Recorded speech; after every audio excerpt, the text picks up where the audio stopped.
రావచ్చా? అదేంటమ్మా, నువ్వు మమ్మల్ని అడిగి రావడం ఏంటి? రామా లోపలికి.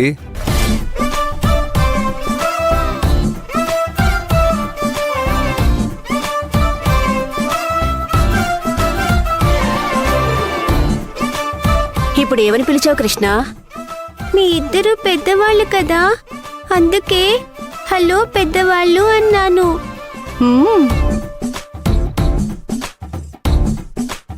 అదేం పిలుపమ్మా, కొత్తగా ఉంది. అలా ఎందుకు పిలిచావు? మిమ్మల్ని తాతయ్య నానమ్మ అని పిలవకూడదంట కదా, అందుకే అలా పిలిచాను.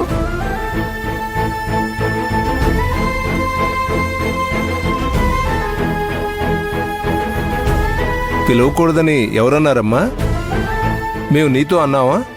మీరు నాతో అనలేదు, కానీ నాకు అర్థమైంది. మిమ్మల్ని తాతయ్య నానమ్మ అని పిలవాలనుంది, కానీ మీకు ఆ మాట ఇష్టం ఉండదని నేను మిమ్మల్ని అలా పిలవట్లేదు.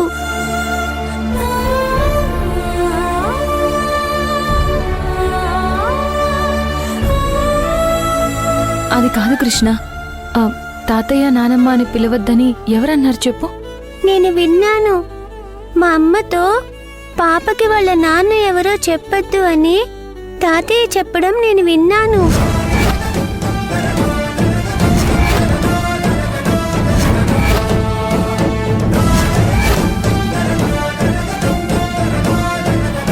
పాపకి తండ్రి ఎవరో చెప్పొద్దు.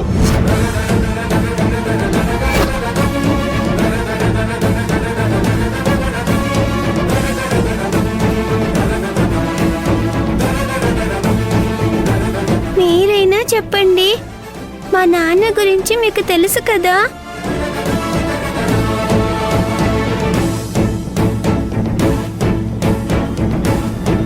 కృష్ణ, పెద్దవాళ్ళని అలా ఇబ్బంది పెట్టకూడదు.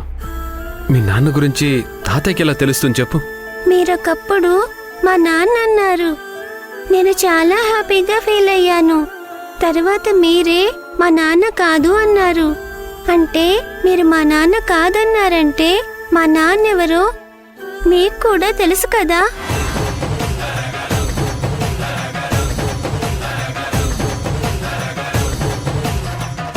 మీరు కూడా చెప్పట్లేదు కదా మా నాన్నెవరో.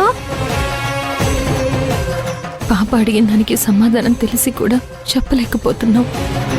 మా నాన్నెవరో నాకెవ్వరూ చెప్పట్లేదు. ఎందుకు?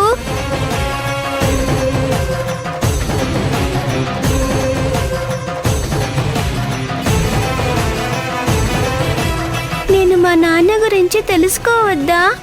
అందరికీ నాన్న ఉన్నాడు, మరి నాకెందుకు లేడు నాన్న?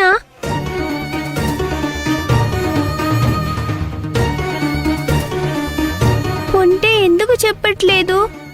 ఒకవేళ మా నాన్న చచ్చిపోయాడా? కృష్ణ, అమ్మ కృష్ణ, అమ్మ కృష్ణ,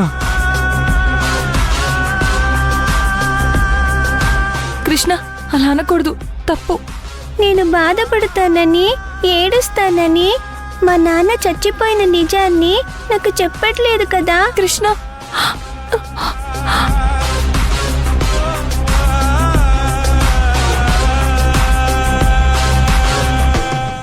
ఏమండి, ఆ చిన్నది ఏడుస్తుందండి. రాఘవే వాళ్ళ నాన్నని చెప్పేద్దాము. తులసి, పాప బాధపడ్డా కొద్దిసేపే బాధపడుతుంది. పాపకి రాఘవే తండ్రి అని తెలిస్తే మనందరం బాధపడాల్సి వస్తుంది. ఆ లేఖి గురించి తెలిసిందే కదా, కాబట్టి తెలియడానికి వీల్లేదు.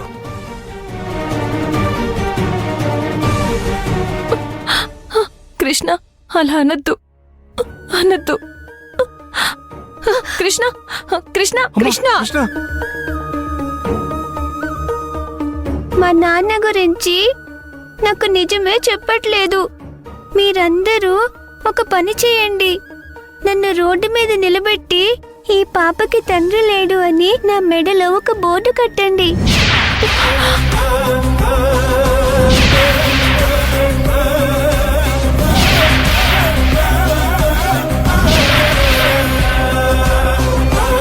అప్పుడే అప్పుడే నాకు నాన్న లేడని ఎవ్వరూ నన్ను ఎగతాళి చెయ్యరు.